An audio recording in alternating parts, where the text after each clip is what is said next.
There we go. Mic was muted. Classic misdirection. How we doing, John? Thanks for the notice there.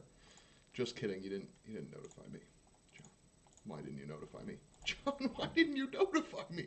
No, thank you, everybody. How's everybody doing tonight? I think everyone is doing great, right? Everyone's doing good. Can't hear, Matt. Let me know if you guys can hear now. Yeah, pretty sure everybody can. But yeah, how's everybody doing? It's frigid today. If you guys are in the Northeast, you know what I'm talking about. I think the temperature's like in the teens.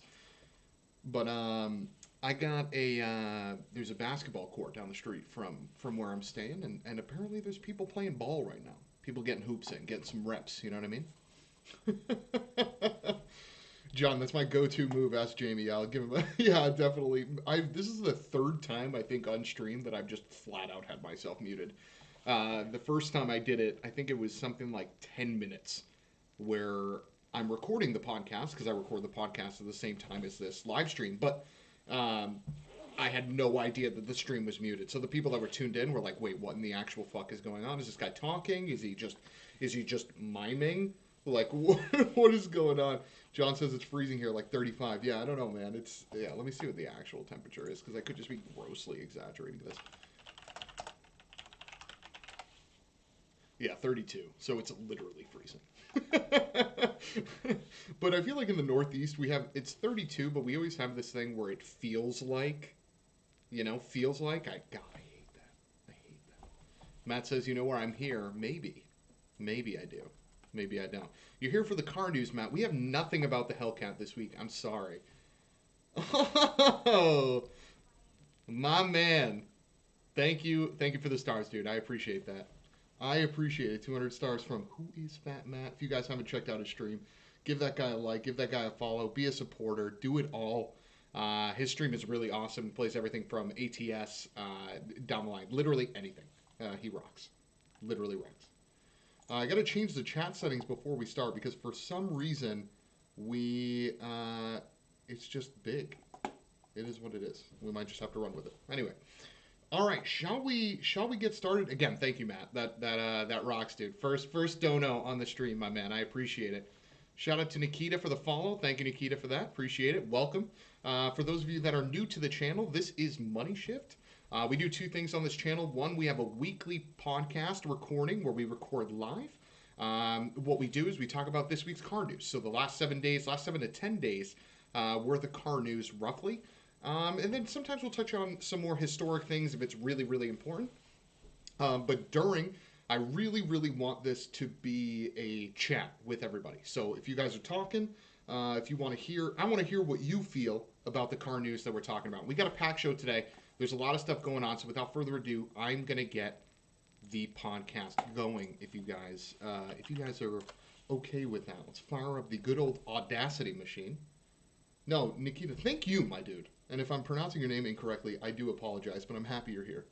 Very happy. I'm ecstatic, in fact. All right, let's get this going. What the hell? Don't show. Audacity's gonna be the end of my life today. There we go. There we go. Is it gonna hit the record button for me? Are you gonna hit the sir? Excuse me, sir. All right. We might just have to record ourselves today on that. All right, yeah, let's do it. Hello, everybody, and welcome to the Money Shift Podcast. I am Thanasi, and today we got a lot of car news. Brandon is preluding it. We do have a lot of news about Neo, and I'm 110% correct on pronunciation. Fantastic. Jamie, exclusively here to talk about the GM logo. That is one of the many things we're going to be talking about today. So CES, Consumer Electronics Show, is going down this week. And as a result, a lot of the companies that have, their eyes in the technical space, they want to show that they're the forefront of tech, whether that's electric cars, whether that's autonomous technology, whether that's something even crazier. This is really the time that they use to do it, CES. It's transitioned from the traditional car show, and it's really transcended that, and it is now, we're talking about it at CES, which is really interesting. Anyway, without further ado, let's get into some car news. One of the ones that I want to start out with is Carmax. You guys know Carmax? You guys remember Carmax? So I actually love Carmax because their inventory is exceptional. If you guys check out Carmax's inventory, they have everything from like a brand new Hellcat to like a late 90s Toyota Corolla. You can literally find anything on Carmax's website. And Carmax just got a lot more interesting, if I do say so myself. So what do they do? Why are they interesting? Well, Carmax just unveiled what they call the Love Your Car Guarantee. Now, what is the Love Your Car Guarantee, you might ask? You know, for those of you at home that are interested, what is the Love Your Car? Well, the Love Your Car is a 24-hour test drive. So yeah, you read that correctly, or heard that. No one read that. I read that. You heard that correctly. Carmax is now offering the ability for you to test drive a car for 24 hours. No longer are you just going to be able to take the car out of the dealership, take a left, just do a U-turn, come back. You can take it home, and you can come back 24 hours later. I love that. Carmax says that 96% of used car shoppers said that they would take advantage of the 24-hour test drive, and they also found that 63% of shoppers want more than 7 days just to be really sure they made the right choice. So Carmax actually offers two things. So for one, they have the Love Your Car Guarantee, which gives you a 24-hour test drive, but for two, they actually have a 30-day money-back guarantee. So if you don't like the car after 30 days and haven't driven it more than 1,500 miles, you can return it. You can bring it back. And I wonder, has anybody in the chat done this or thought about doing this, where you buy a car and you're like, maybe I'm going to fleece these guys. I'm going to walk into the dealership. I'm going to point at that $200,000 Porsche 911 Turbo, and I'm going to say, give me that for 30 days. Here's a down payment, whatever. And I'm going to drive it. I'm going to have fun. Maybe go to a Cars and Coffee. Maybe go on a couple dates. Take your Tinder date out, in your 911 Turbo, whatever that you bought from Carmax. And then that 30-day mark hits. You return that sucker so fast it'll make your head spin. And the reason why you return it is because you can't afford it. I don't know if anyone's done that, but I'd be curious. I've always thought about doing that kind of thing, just buying a car that you can't afford that has a generous return policy and just utilizing it for the full 30 days, driving under the 1,500-mile max, and just returning it and see what happens. John says, didn't a car brand already do this? Chevrolet maybe. So you're very right. Chevrolet, Vauxhall, and Opel have done something very similar where they offer a 24-hour test drive. Tesla also has the ability to give you the car overnight. They do 6-hour test drives as well, but none of these guys had a 30-day money-back guarantee as well. So CarMax not only gives you the opportunity to have a 24-hour test drive, but they also let you return the car after 30 days and under 1,500 miles, which for those of you at home that are wondering, hey, Thanasi, how far is 30,000, or excuse me, is 1,500 miles? Well, I'll tell you how far it is. It's from Boston to Miami. So you can get a lot of coverage. A lot of coverage during that time, for sure. Matt says, do you think that's some marketing BS just to boost sales or visitors because of the pandemic? So I don't know if it's necessarily BS. I would just say it's the company adapting and understanding what their clients and customers are looking for, right? Carmax constantly does consumer research and finding out information like the fact that 96% of their customers would take advantage of this 24-hour test drive. If that allows them to sell more cars, then so be it, right? It's something that is a really good move for them. I think it's just a good thing to do, So I'm happy they did it. I think it's something that potentially could slot more sales in. And who knows, maybe we throw a YouTube video up in a couple weeks where I give this CarMax test drive a go, That would be pretty funny. We just start test driving cars for 24 hours just so we can get content on the Money Shift YouTube channel, which, by the way, if you guys have not seen that channel, hit the subscribe button. We got 2 videos coming, one this week, one next week. Super excited. Finally introducing the Phaeton to the channel. And, we got some spicy cars. A lot of people have been really incredible about allowing the Money Shift podcast to take advantage of their car and just get my thoughts on it. So super appreciative of everyone. Nikita, got no news on Automax. All I know about Automax is they're a little sketchy. But anyway, moving on to Neo News, which is something that my man Brandon wanted to know about. let's talk about NIO. Okay, so for those of you that don't know who NIO is a Chinese electric car maker, and NIO had a NIO Day today, and not today, it was last week. And what the NIO Day is it's a day-long event where NIO talks about its new technology. So not only are they releasing their new technology, showing you what they're working on, what the future lies, but they also debut new models. Tesla has this also. There's like a Tesla Day, or whatever the fuck they call it. Yeah, big shout out to Brandon. They have a Tesla Day where they go over all their new information. They get their investors really excited. So NIO had a similar thing, and they unveiled 3 really, really, really interesting things. And I think we should talk about them because even though they're not selling cars in the U.S. and actually have no plans to, in the not so, like they don't have any plans in the short-term future to show off any of their cars or sell any of them in the U.S., but what they do have is really, really interesting technology. So let's get into it, shall we? So at the NIO Day event, they released 3 different things. The first thing was that beautiful sedan that you see over here. That is the NIO ET7. And for those of you that are wondering, what are the details around that thing? Because I'm mighty interested. Well, let me give them to you. 3 different battery options. We got 70 kilowatt hour, 100 kilowatt hour, and 150 kilowatt hour.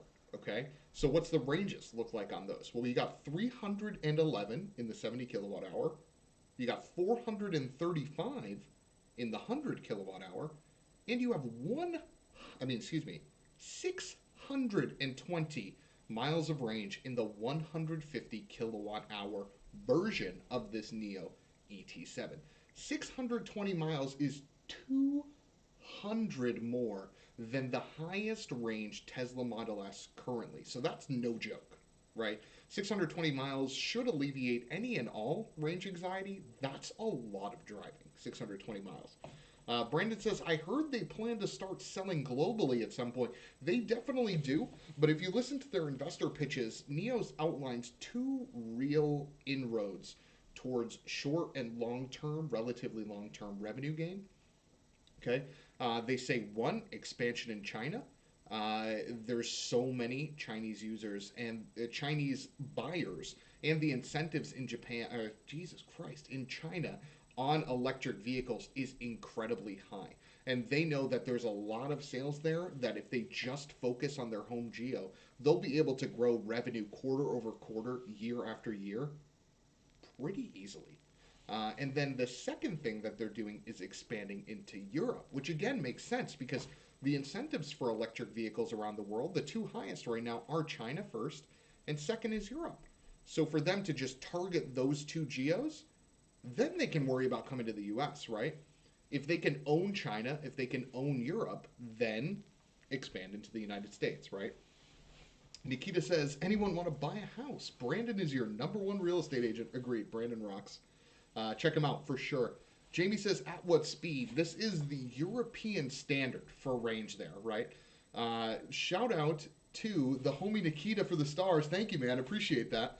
But seriously, guys, I really, really do appreciate it, honestly.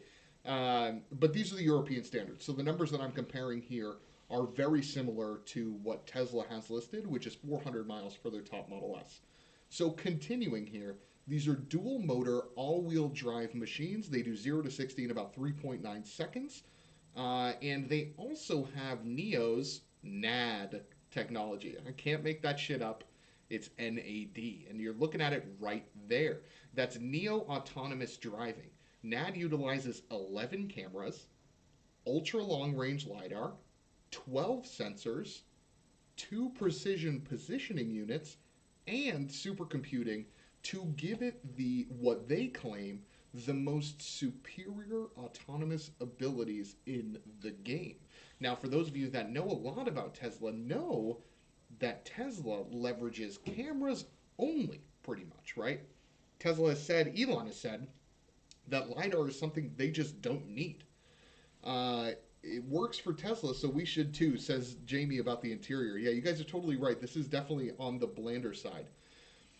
But NIO definitely went overkill with their autonomous ability. For a lot of people, the autonomous capability of Tesla is number one, and Tesla does not even use things like LiDAR, things like positioning sensors, stuff like that, right? They just fully rely on cameras and their software to be able to do what the Tesla can do, and quite frankly, the Tesla is really impressive. So is this overkill? Tesla would definitely say so, but NIO is shooting to be best in class, and that's really important when you're trying to be the volume leader in China, right? You gotta be the best because there are so many players. There's Tesla, there's XPeng, there's NIO, there's all of these different companies, Li Auto, right? So many different Chinese EV or EVs available in China, not even Chinese EV companies, just overall EVs available in the area. And what do we got in the chat? John Rafferty says how the interior on all of them, or excuse me, Jamie says how the interior on all of them look exactly the same with a giant tablet in the center. You're totally right. It's funny because do you remember when electric and hybrid cars started to become a thing? All of them looked like the Prius, right? It wasn't necessarily that they had to. It was just they adapted and used that body type because that's what people resonated. And when they saw that sort of shape, they were just like, this is a hybrid. This is green. This is good on gas. This is what I need. And it's pretty similar with electric car interiors. Literally all of them leverage a big sort of screen in the center and are very, very minimalistic and incredibly modern, right? The Model 3, the Polestar 2, this NIO, the XPeng, all of them leverage really, really large screens, really, really eco-sustainable materials, and are just, very, very minimalistic. So I'm really, really excited about this NIO ET7. I think it is a gorgeous machine. Nikita asked, when will it hit the U.S. market? I don't think it's going to be anytime soon, Nikita. I'm going to be honest with you. I think this is 5+ years out. NIO themselves says that this car, as it stands, is 2 years out. It's going to be coming out, or 1 year out, right? It's 2021. This car will be coming out in 2022. So it's already 1 year out for China, never mind the rest of the world. And then NIO itself, while they want to expand globally, doesn't plan to do that in the short term. So this is probably going to be at least 5 years out for us to get it in the United States. And the other last different thing about this NIO ET7 compared to Tesla is unlike Tesla, where Tesla charges $10,000 in order to buy into the full automated suite of features that Autonomous provides, the ability to get you to your destination, the ability to stop at lights, the ability to change lanes, like it literally drives itself to your destination. NIO's going about that a little differently. They're charging $105 per month, so like a subscription there. So what do you guys think about that? Do you think $105 a month is the better way to opt into this technology? Or do you think that the $10,000 flat fee that Tesla charges is the best way? I'm a bit mixed, right? Because if you're paying Tesla $10,000, you legally can't really use their full suite of items as Tesla isn't like GM Supercruise, where GM Supercruise, you can legally take your hands off the wheel in the States. Tesla, you can't. They haven't done that yet. So you're paying $10,000 for a feature you can't fully use, right? Whereas the NIO system, you'll probably be able to use it day one, and it's a lot less. You're paying $105, right? The amount of time it's going to take you, the amount of months, 10 months, 100 months to go from $100 to $10,000. You know what I mean? I think I like that idea better. Nikita says, in that case, the price of Tesla will go down, do you think? Interesting. I don't know if the price of Tesla will go down in the short term, and the reason why I say that is because their Cybertruck is coming out soon, and then they have the $25,000 Tesla hatchback, which is coming out right after that. They just have a lot of models that are coming that are looking to generate a lot of sales for that brand, on top of the fact that they're reducing their prices all the time. If you guys follow the MoneyShift Instagram or Facebook page, I showed you guys this week, I think on January 8th, Tesla released a base model of the Model Y that costs $42,000, right? So that thing gets 244 miles of range, 5.3 seconds to 60, and it's 42 grand. Like, that's a lot of car for that money. So I don't think Tesla's stock price is going to plummet like Bitcoin does. It may taper off a little bit, but they do have a lot of things coming, and they're constantly increasing their production capacity with things like the Austin plant going up, where I think their stock is here to stay for sure.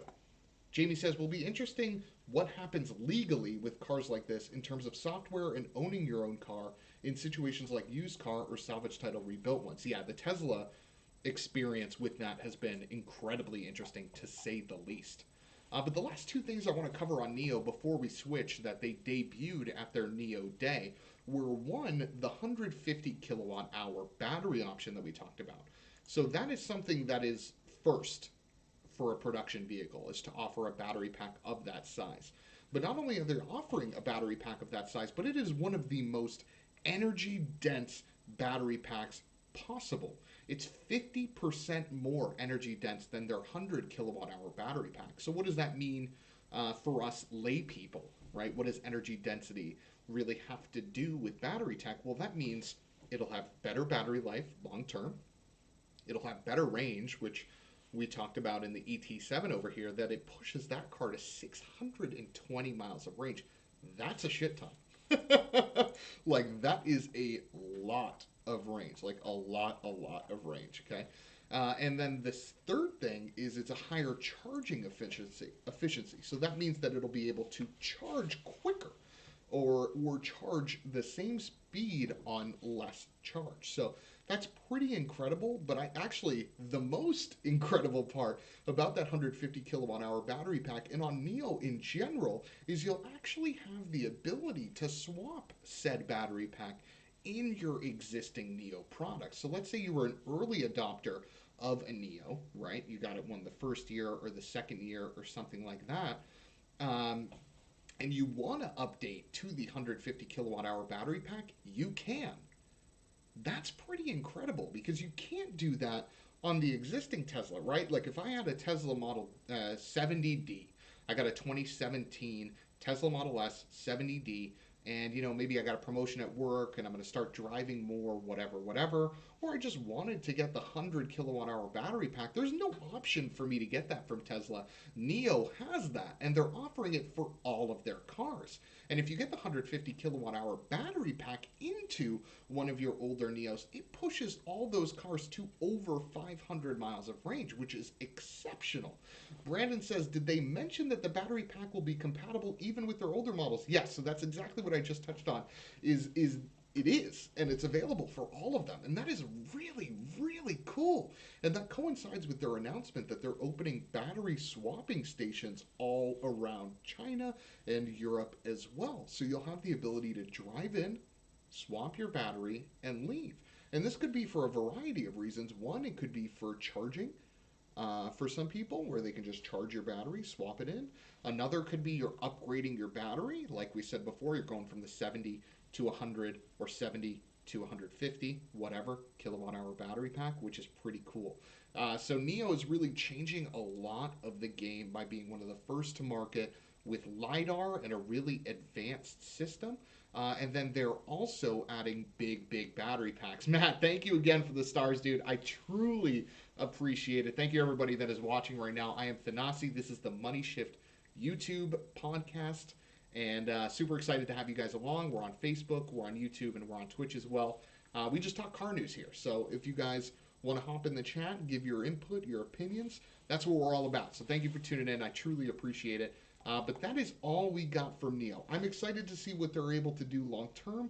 I'm hopeful that they can come to the States eventually, because I'm a big fan of not only this sedan over here, but things like their supercars. If you guys want to check out something really cool, just search NIO EF9 or EP9. I don't remember if it's an F or a P, but that's their hypercar. And they actually set the autonomous lap record on Kona, which is Circuit of the Americas here in Austin. And it is incredible. It's really, really cool to watch this thing just hum at a high speed. And they also had the electric and overall car record at Nürburgring for a really long time. So NIO came out and they came to play. So they're making really, really cool things. Nikita asks, what are you driving currently? Good question, man. I am driving two cars right now. So one, I have a 2005 Volkswagen Phaeton, or Phaeton, as the Germans would like you to pronounce it. I have the 4.2 liter V8 version, which is the same V8 found in the S8 and some other Audis. It's got like 355 horsepower or something like that. I adore the car. Keep an eye on YouTube. I should have a full review of that car on Friday. There's so many cool things about that machine that I'm really, really excited to show you. John says the People's Chariot. You are exactly right, John. And then the other car that I have is a K24 Swap, which is the engine out of a TSX Civic Coupe. So that's the track car. Really excited to have that thing out on the streets in the coming summer. There's going to be a lot of track days, a lot of content on that car as well. Anyway, enough about me. Let's move on to Carmax again. No. Let's move on to Lordstown. I know you guys are like, Jesus Christ, what in the actual hell is this thing? Well, maybe the theme of this week is electric, because this right here is the Lordstown Endurance. And God, that name, man, someone should tell Lordstown that, like, car names just need to be a little shorter. Because I know Mercedes-Benz is really long, but people just call it Benz, right? Like, there's so many names. Lordstown just, it's not easy to say, you know? And this one, specifically, is the Lordstown Endurance, okay? But anyway, what are you looking at? This is a 600 horsepower, 250-mile range pickup that is aimed exclusively at commercial and other sort of fleet type people, okay? This thing can tow 7,500 pounds. It's got the motors and the wheels. And what they announced this week is that they have 100,000 pre-orders for this thing. Look at it. Look at how freaking ugly it is. 100,000 people have said, you know what?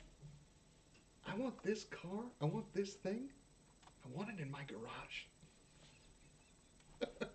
I don't know if the pandemic has just made a lot of people be like closet drinkers, right? They're just, you know, boozing inside, you know, things are tough. You can't really leave your house. You're just wondering, you know, when am I ever going to go on vacation again? And you think to yourself, you're like, you know, maybe after 10 bottles of wine in one sitting, you look at this thing and you're like, yeah, that's it. That's the ticket. You put down a deposit on it because you want it. Actually, it's not actually people that are putting deposit on these. Lordstown says their average order, because like I said before, they're aiming at commercial and fleets, their average order is 600. Okay? So the average number of pre-orders, or excuse me, they've gotten 100,000 pre-orders, and the average person placing the pre-orders for 600 of these. So you're going to be seeing these things in your town. You're going to be seeing these things on the highway. You're going to be seeing these things everywhere. So get ready, embrace the ugly, because the Lordstown Endurance is coming. Brandon says, what in the Nissan front? Yeah, this thing is big bad. John says, what am I looking at? Holy hell, that is ugly. Does it have a glove box? Unsure. Unsure. But as a reminder of what its competition is, right, there's a lot of electric pickups coming within the next couple years. So let's quickly highlight what they are. So one, you have the Hummer EV. We know all the details about that thing. The first edition sold out remarkably quick. It has T-tops, which, you know, say no more. We have the Tesla Cybertruck, which if you think 100,000 pre-orders is a lot, there's supposedly 650,000 pre-orders for the Tesla Cybertruck. That is apparently coming this year, but Tesla is worse than Cyberpunk 2077 when it comes to launch delays. So as much as we want to believe it's this year, the Roadster was supposed to release in 2019. It's 2021. Have you seen it? Because I haven't. So that thing might get delayed again, but they have 650,000 pre-orders. That's the interior of the Rivian, the R1T, which is my favorite electric pickup in the segment. They also have 100,000 pre-orders, but that's for their van product. So they haven't released how many orders they have for their pickup or their SUV. I think the lines of this one are the best. I love the abilities of this one, and I love that they're really honing in on adventure and off-road, right? I think that's really cool. Big fan of the Rivian. So anyway, Lordstown, I thought this company would just fizzle out and burn because this thing was uglier than sin, but they haven't. They're getting 100,000 orders, and every person's ordering 600 of them. So If they can make it, so can you. Because, let's be honest, this Lordstown Endurance has a face for radio. There's no doubt. There's no doubt. And if you were listening to this on the podcast, I implore you to just Google Lordstown. You'll see. Brandon says, what kind of tow capacity are these electric pickups supposed to be capable of? So this one right here, the Lordstown Endurance, has a tow rating of 7,500 pounds. Now, the Rivian R1T tow rating is 11,000 pounds. And the Tesla Cybertruck tow, let's see what that guy is. The biggest one will have 14,000 pounds. So to put that in perspective with common cars, your run-of-the-mill like Jeep Grand Cherokee type SUV, so Pathfinder Armada, Tahoe, things like that, those have around 7,000 to 8,000. So this thing pulls as much as a light-duty pickup and as much as a small but big engine SUV, like a V6, V8 type SUV.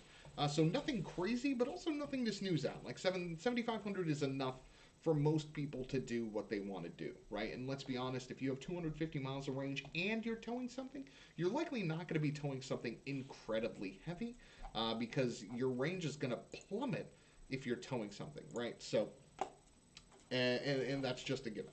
So, anyway, moving on to the next subject here. Nikita says, can we find one and take it for a test drive at CarMax? Yeah, that's a good callback right there. For sure. Oh, my goodness. Could you imagine? Matt says, what kind of company orders 600 fleet vehicles aside from huge logistics? But when's the last time you saw a 600 pickup truck fleet? That's a good question. They didn't release any of the people or companies that ordered. Oftentimes, like when Rivian said that they had 100,000 orders, they said it's Amazon that ordered 100,000 of them. Lordstown didn't say anything. They just said they got 100,000 pre-orders, and they said that the average one was 600. So I can see quickly if they change that. But yeah, I have no idea who is the person that is ordering 600 for these. That is like an immense average.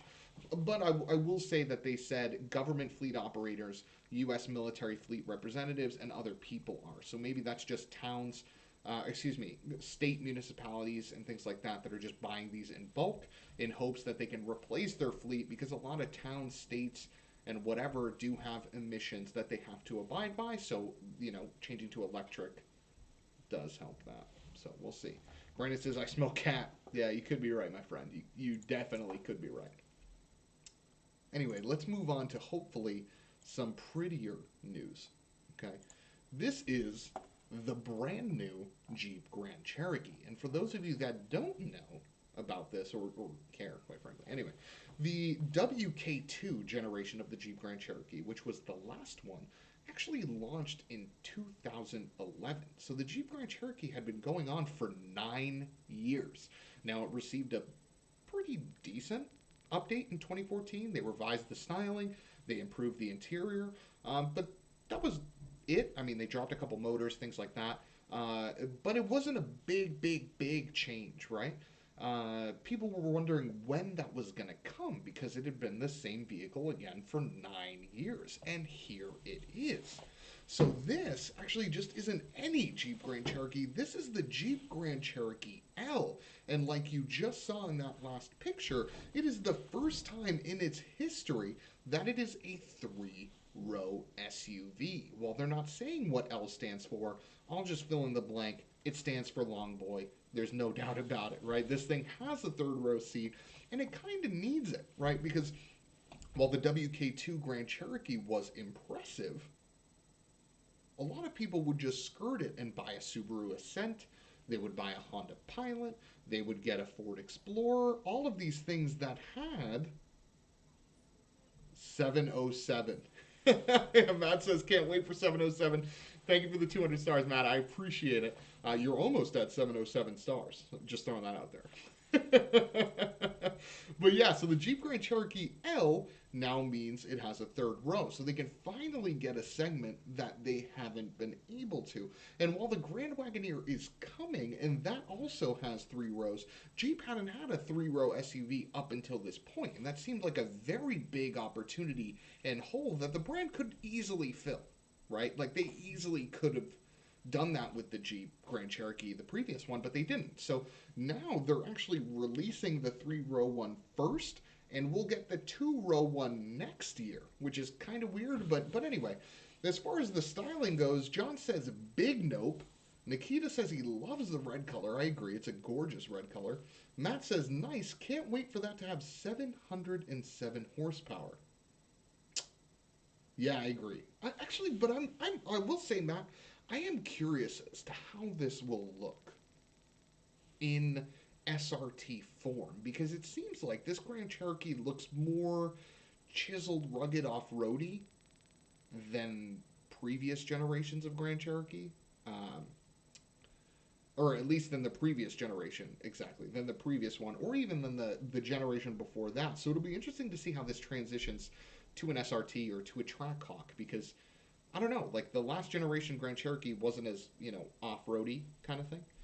So we'll see. Anyway, more details about this. It does actually have carryover drivetrains. So it has the same V6 and the same V8 that are in the existing Grand Cherokee. What differs about this one is they're going to be introducing a plug-in hybrid variant at some point, and potentially a 2-liter turbo 4 as well.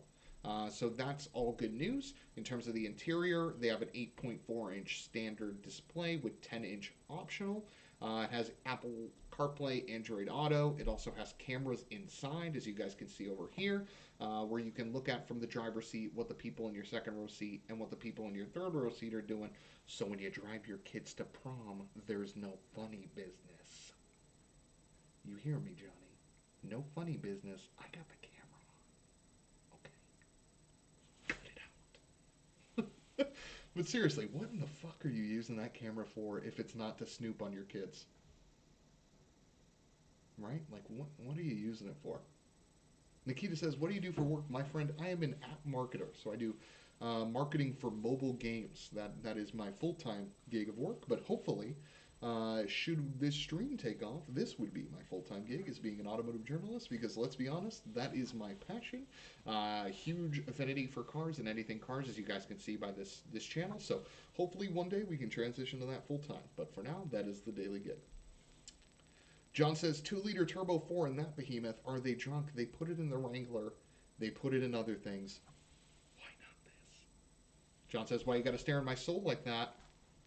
I'll do what I want, John. Okay? Thanks. Matt says, typical SRT trim pieces, lip, wide fenders, modify hood. Yeah, no. I get the recipe, but I'm just curious how that'll translate to this body style, right? Like, look at that thing. That thing is rugged. It's boxy.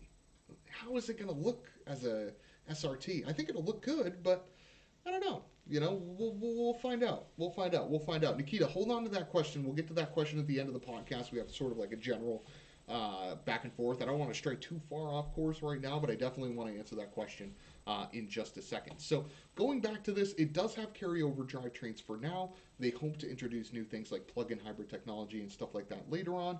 But this is definitely the most tech-laden Grand Cherokee of all time. I think the interior is a massive step up from the current generation.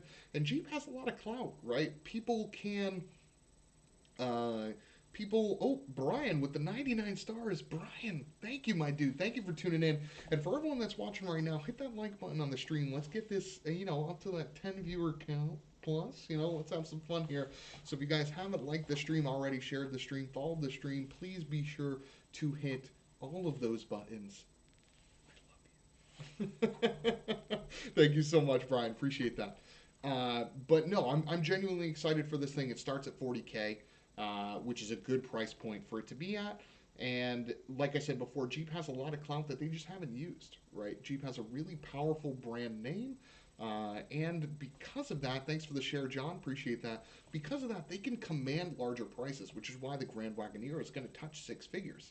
People are willing to pay that for Jeeps. They pay 60 grand for modified Wranglers. So why wouldn't they pay that for an existing one? So it'll be curious to see how these cars plan out and if they have the quality that they should, Matt, thank you for liking the stream. Thank you, everybody, for, acting on my demand. Because that's what it was. Let's be honest. It was a demand. There's no bullshit about it. So we touched on this earlier, but CES is a thing, right? And I'm actually going to have that play afterwards. But CES, Consumer Electronics Show. Ooh, shout out to Beast Coast for liking the stream with the throwback there. Big thank you to Matt. Consumer Electronics Show. It's where every automaker wants to show that they're literally the best there is. Okay, and in doing so, they show off all this cool shit. Some of it's going to come out, some of it's not going to come out. Well, today was GM's day. And we're going to walk through every single one of their announcements because there was a lot of them and they're all really, really important. The first thing we're going to start out with is this thing. This is just a drawing, folks. But what it's meant to show you is what GM's direction is for the future. Wow, excuse me. I don't know why I was burping there like crazy. Okay. What you're looking at is a Cadillac VTOL jet that's electric. Okay, so this is a thing that can launch vertically, and it is for one or two people, and it's self-driving, and it'll take you wherever you need to go. Okay, so that's one. Two, Cadillac also announced an autonomous pod type thing. Okay. If you guys have been following the channel for a bit, we've talked about other competitors in this space from Zoox to Waymo to Cruise. These are all companies like Canoe, etc. These are all companies that are producing these sort of autonomous robo-taxis, vehicles that pick you up, vehicles that drop you off with no driver in them. They just drive themselves. And because of that, they're able to offer really cool interiors. Like the Zoox one has two seats that are facing each other. The Canoe one even has, some shrubs. Some shrubs in there, which is nice.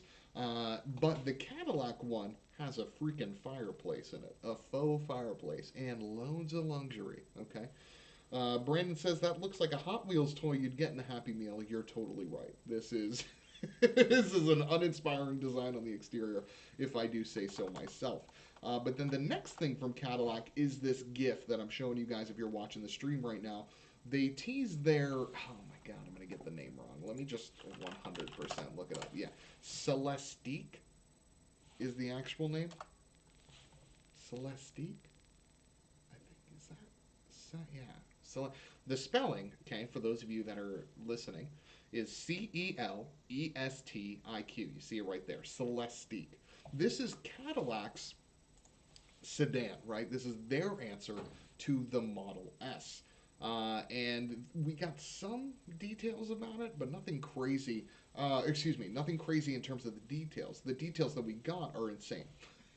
So one, it's going to have all-wheel drive. Two, it's going to have four-wheel steering. Three, it's going to have transparent roof panels. So you see it right there.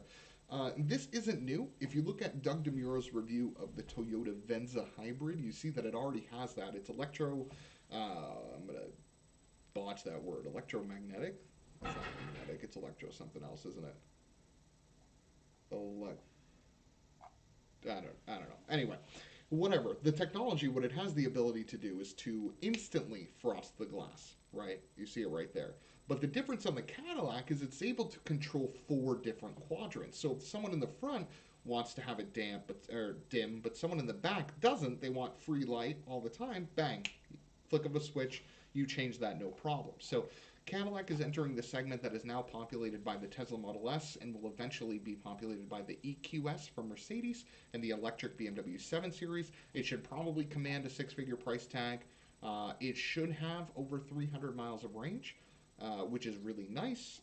So, I don't know. I mean, I'm a big fan of Cadillac's modern design language in cars like this and cars like the Lyriq. So hopefully the Celestique also lives up to that hype. That would be really nice. Brian says, do you think things like this are a waste of time? It doesn't seem productive seeing how far from reality they really are.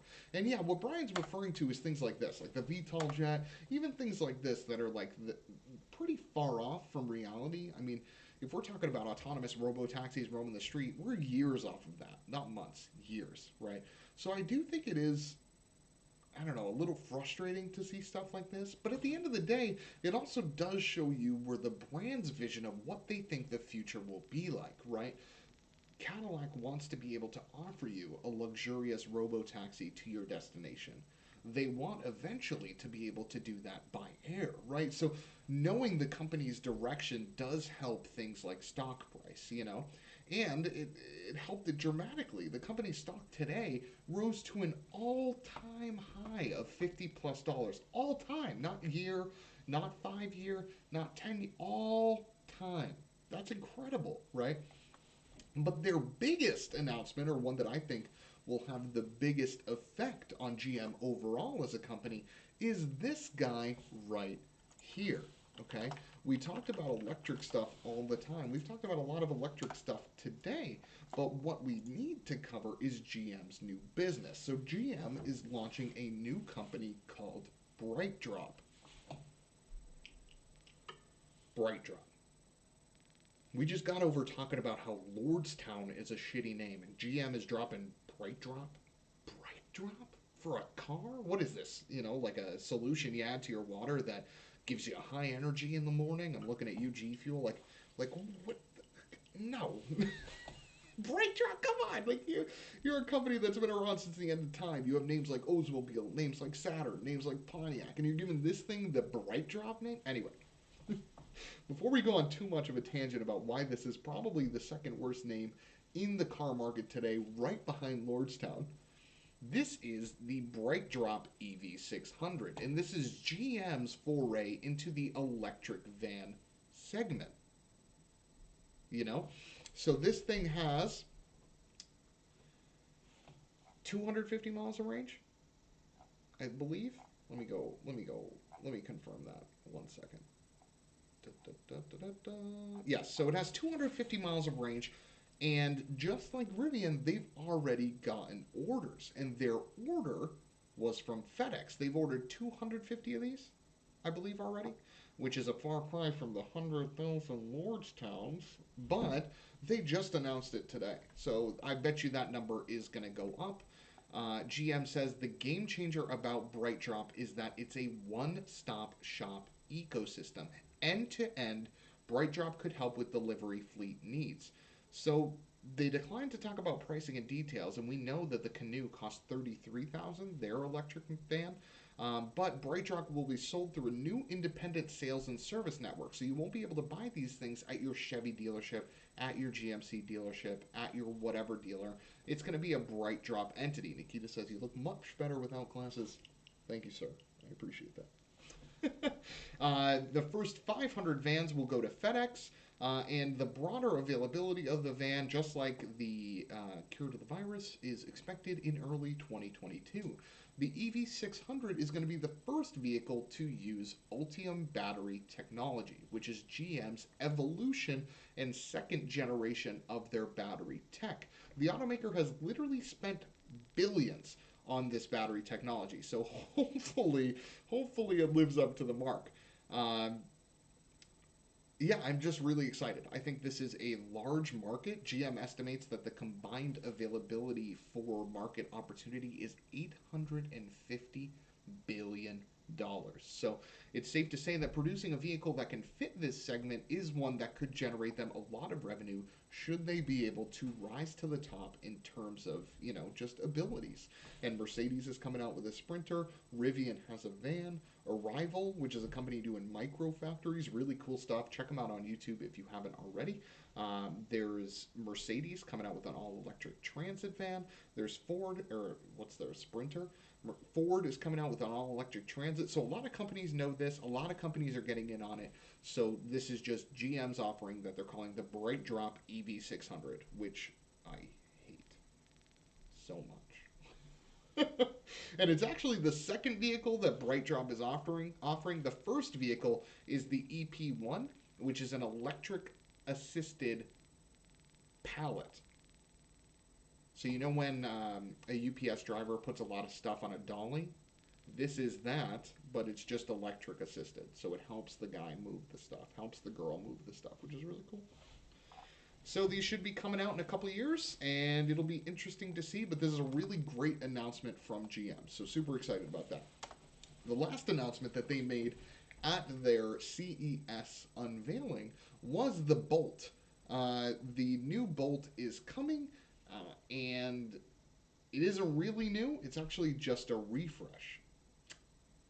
So here is the refresh we got, or the teaser we got. The front headlight, here's the teaser we got of the body. You can see that the shape is relatively similar to the existing Bolt, but with just some smoothing. You know, they made it look a little better, which is nice, which is really nice. Because the current Bolt is an exceptional machine. It's just way too dorky looking, as Nick posted that in one of our comments, and he absolutely hit the nail on the head. It's just really, really dorky. John says, when will electric vehicles start looking good? They all look awful. Brandon says, the Taycan doesn't look bad. You're totally right. I think the Taycan is really good looking. I actually really love how the Model S looks. I think the facelift was really well done. I think it presents itself really great. I still think it looks really good. I think the Neo ET7 that we showed earlier today looks exceptional. I also think this Bolt redesign looks pretty good for what it is, right? Which is a hatchback at the end of the day that's meant to get some stuff done. So this electric car, they also made some minor changes to the interior, including the user interface that you're using. But also the biggest change is this right here. So if you're looking at this, there's a couple things that you need to take away. So for one, what is the blue light on top of the steering wheel? Does anybody know? Anybody in the chat? What is the blue light on top of the steering wheel in this Chevrolet Bolt teaser image? I'm going to read something from chat just to give someone some time and see if you guys can guess this, because I know you can. I believe in the Money Shift viewer audience. Nikita says, what is the most important element that you pay attention to when you buy an electric vehicle? So it's really two things. The one is its efficiency, and the second one is range. And that's above everything else that I would look for in an automobile, which is how it rides, how it feels, and how, I like it. I think there's something to be said for people that just get in something and drive it and like it. If you get into a Miata and you drive it and you don't like it, that doesn't mean the Miata is a bad car. It just means it's not for you, right? So that's probably the biggest thing. But the second thing is range. The third thing is just overall efficiency, because that really speaks to me in terms of the car's viability long term. Vehicles like the Leaf aren't really that efficient, and as a result, their battery tends to degrade really heavily, or at least the early models did, to the point to where it almost halved on some of them, which is why they're horrible used buys. Nikita says, it's fully charged. No, that is not it. It's actually 80% charged in this image. But the big thing is that blue line indicates that the Chevrolet Bolt will be the first non-Cadillac to have Supercruise. So for those of you that don't know, Supercruise is Cadillac's level 2 autonomous technology that legally allows you to take your hands off the wheel in streets and roads where it can run, which is mainly main highways and interstates. So I've actually been able to, thanks to the fine folks at MIT and Cadillac, have a CT6 in my possession for the month. I've put about 3,000 miles on it, heavily utilizing Supercruise. And if I'm honest, in terms of adaptive technology, lane keep, radar cruise, and being able to navigate corners, turns, and things like that, it does a pretty exceptional job. And the reason is not only is it leveraging cameras and sensors and things like that, but it's also leveraging GPS mapping. That's why it doesn't work everywhere. It only works where they've mapped it, right? Excuse me. So bringing that technology outside of Cadillac, where it's available on the CT6, where it's available on the Escalade, where it's going to be available on more models, makes a car like the Chevrolet Bolt more appealing. Because in its current form, the Chevrolet Bolt gets about 260 miles of range, and it's a really good buy. You can get this thing's new for low to mid-20s, 260 miles of range, pretty zippy, plenty of room inside because it's a hatchback. It's a really good car to buy over a lot of cars for that same price. But what it was missing to some was those features that really attract them to Tesla past just clout, right? Tesla has a lot of clout in the space. Tesla draws a lot of people to its brand that aren't necessarily car people that just want a status symbol, but it also attracts a lot of people that appreciate the technology that's in a Tesla Model 3, Model S, Model Y, Model whatever, right? So bringing some of that tech to their own electric product in the Chevrolet Bolt is a really good move for the brand. So I'm stoked to see Chevrolet introducing Supercruise into the Bolt.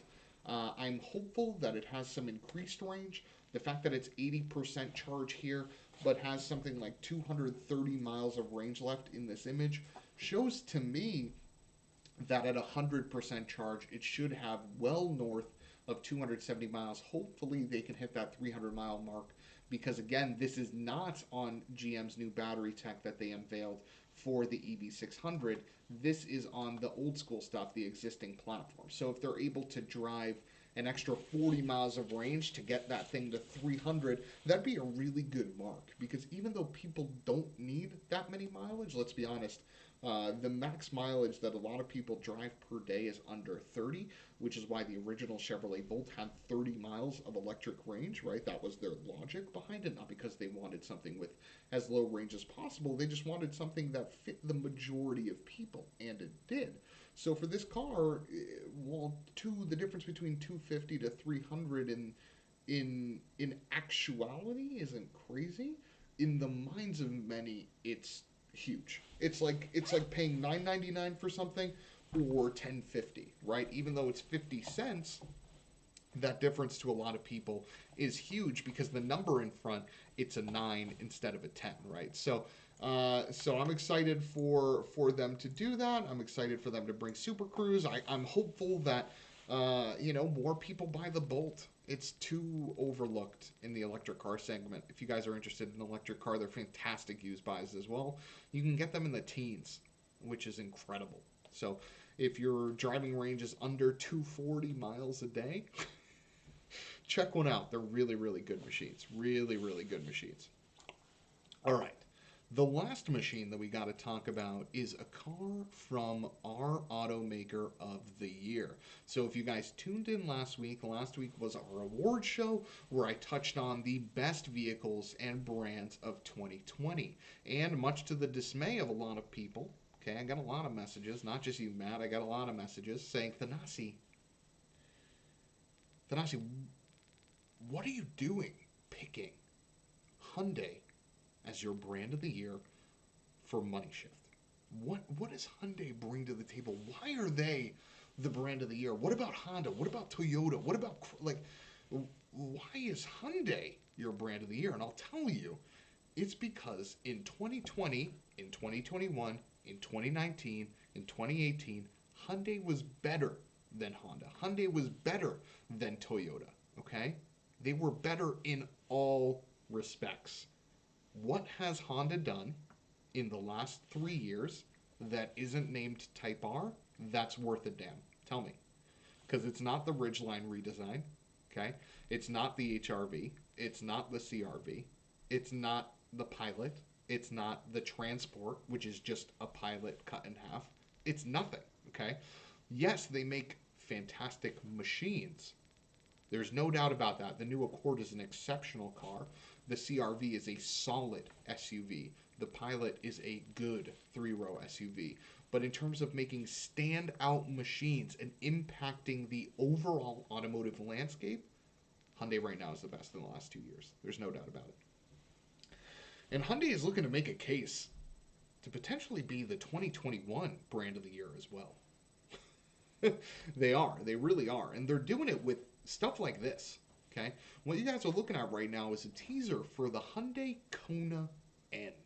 Now, if you guys know, the Kona is the small SUV from Hyundai. Think HRV size, right? This is a tier below your CRVs, your RAV4s, your Equinoxes, things like that.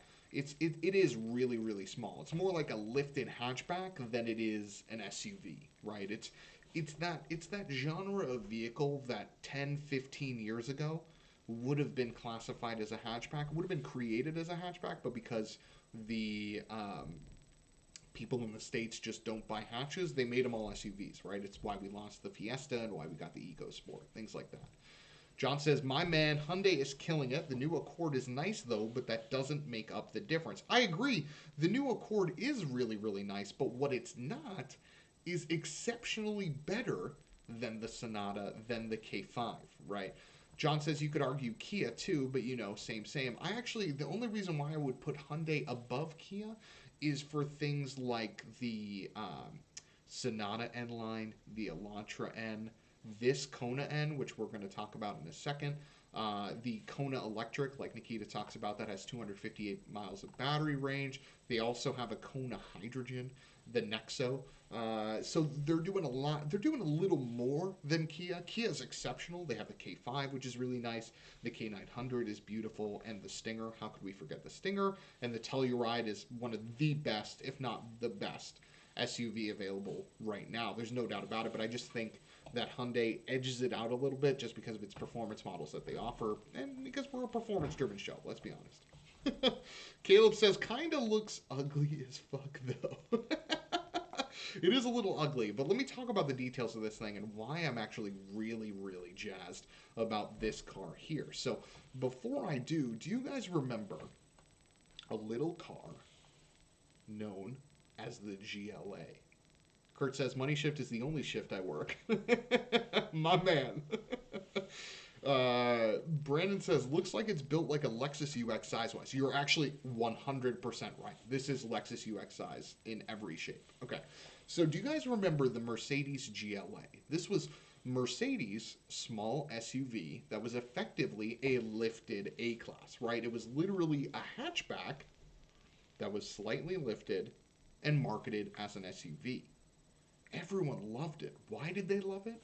Because it had all the driving principles of a hatchback, and you can get an AMG variant that had 355 horsepower from a 2-liter turbo 4 with all-wheel drive. So it was quick.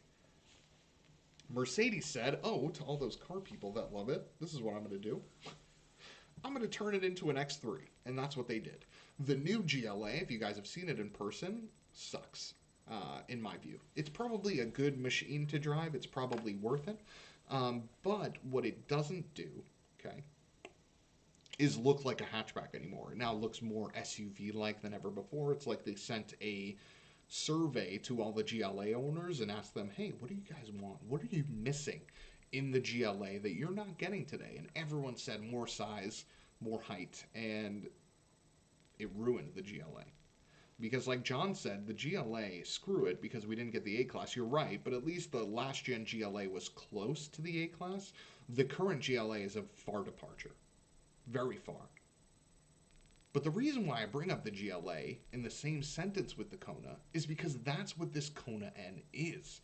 Look at this Kona N, right? Especially in this shot right here, where it's pictured next to the i30 and i20N, two other hatchbacks. Look at it right here. It's a little lower. It's a little aggressive. It's got twin exhausts. It's sporty. I implore you guys to go to YouTube and watch the Hyundai Kona N video. It sounds awesome. It sounds like a little freaking rally car. This thing's going to be all-wheel drive.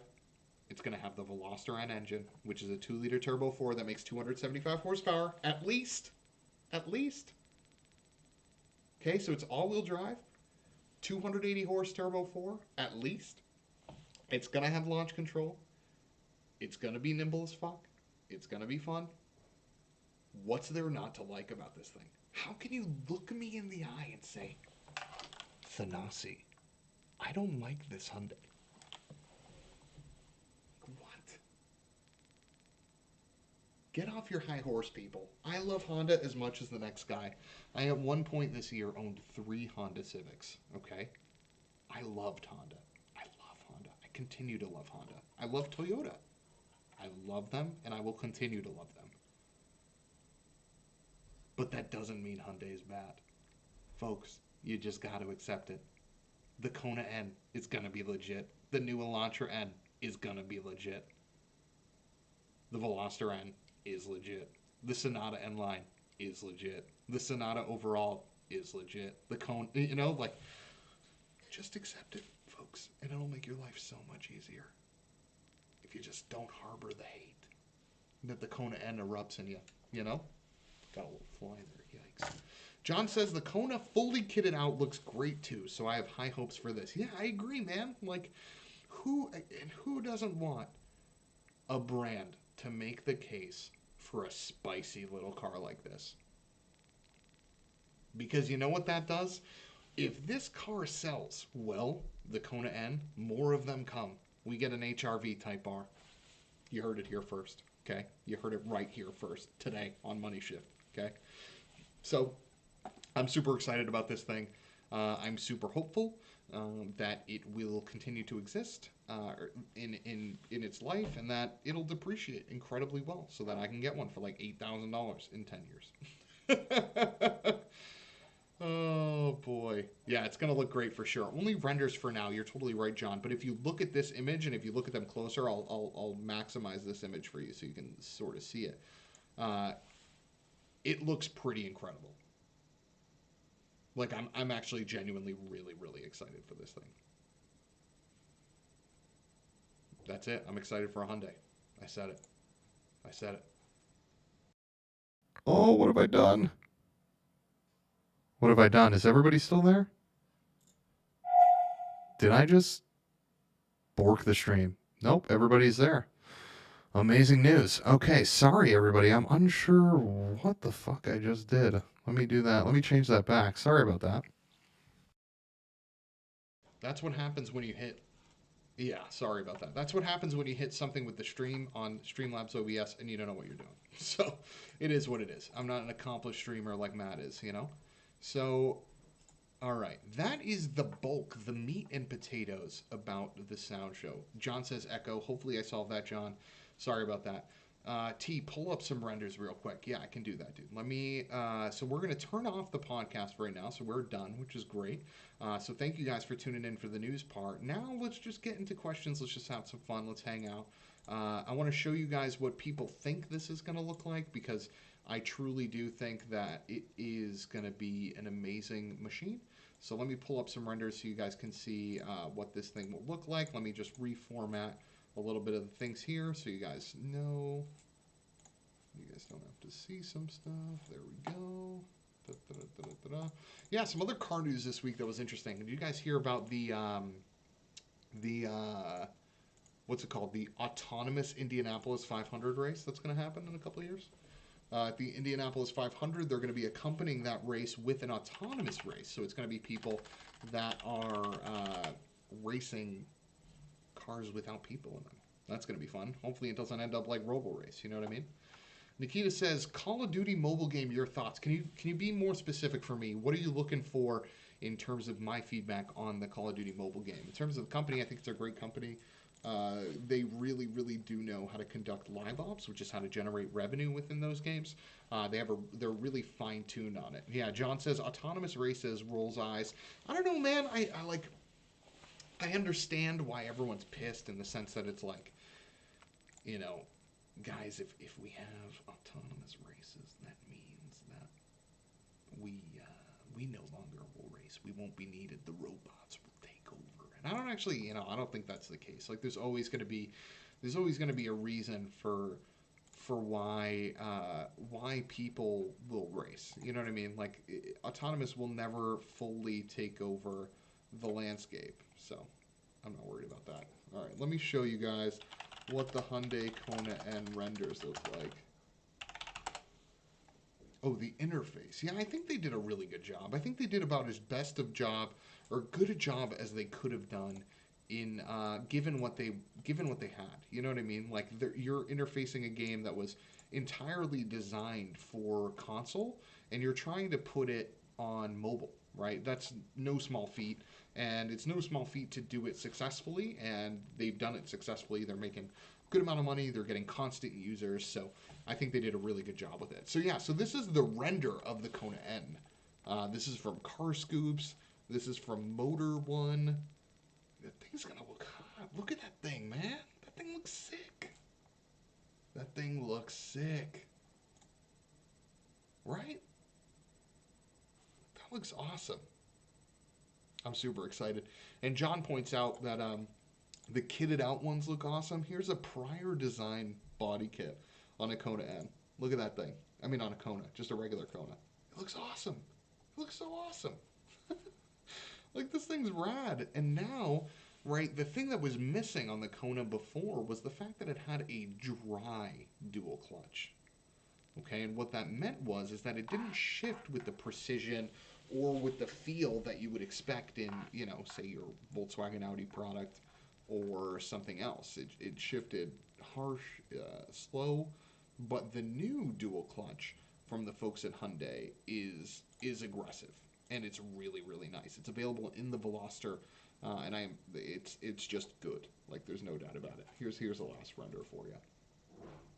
Brandon says, okay, I see what you guys mean now. It looks kind of cool. Yeah, I'm not saying this is like the genesis of the automotive industry in that, the Kona N is going to take over the world and be the best car. But Hyundai's out here continuing to produce fun machines. Do you guys remember this thing? Okay, Hyundai produced multiple iterations of this concept. What you're looking at right here is the RM119, and then subsequently they've created other ones. This is the RM20E.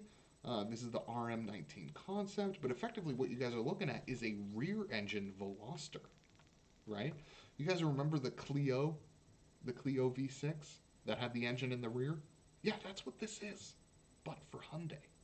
And Hyundai's been developing this concept for maybe like 6 or 7 years now. Here's another design that's been roaming around the Nürburgring for a bit. And it's slated to come out in 2023, potentially. So not only is Hyundai producing, Type R competitor for 4,000 less, 5,000 less, 6,000 less. Not only is Hyundai producing a GLI competitor, right, in the Hyundai Elantra N, which is something that is going to be quicker than the Civic Si in every respect, because it's going to leverage the 275 horsepower from the Veloster end. It's going to have independent suspension in the rear. It's going to really be a good handling machine. And we can talk about the Elantra looks if you want, where it looks like it's pre-dented from the factory, but the fact of the matter is it's going to be a pretty good machine to drive. They're also producing this, the Sonata N line, which is a 310 torque, really good-looking sedan. I actually think this car is very sharp. And they're also potentially going to be producing a rear-engine thing. Like, did you guys see this? I'm not the only one. Like, fucking look at this thing. Look at it. That thing's cool. It's like really, really cool. So I'm super jazzed. John says rear-engine hatchbacks are death machines. Sure, they might be death machines, but if you're gonna die in one of these, right? Die in a rear-engine car. Look at that. That thing's cool. That thing's really cool. Anyway, I'm super excited. There's a lot of car stuff coming. The new Civic Type R. Oh, there you go. Ioniq 5. We'll probably talk about that next week. Yeah, there you go. Indy Autonomous Challenge unveils $1 million Dallara Bill race car. Interesting. So, anyway, thank you guys for tuning in to the Money Shift Podcast this week. We're going to call it a night. We're going to call it a day. I appreciate all the stars and all the donations from you guys today. That was really, really, really, really nice of you guys. Like, I can't stress enough how much I thank you guys for that. It really keeps the stream going, and hopefully we can improve and get better. Better visuals for you guys, better graphics, better coverage, more coverage, things like that. So thank you guys for tuning in. And just as a reminder, as you can see to my left, every Tuesday we do this podcast from 7 to around 8:30 timeline. And then every Wednesday we're going to be streaming some games. So if you guys want to come hang out, come game with me. I play League of Legends and some other stuff. So we can play games and we can talk cars and just hang out. So I love talking cars with everybody in the chat all the time. For those of you that know me personally, I literally always talk about cars every second of my life, all the time. Thank you, Nikita, for the 50 stars, dude. I truly appreciate it, and thank you for tuning in this stream. It's been awesome. But yeah, lastly, thank you guys for joining. I will see you next week, Tuesday, for some more podcast stuff, and I'll see you guys tomorrow for some League of Legends and other games. Thank you, everybody.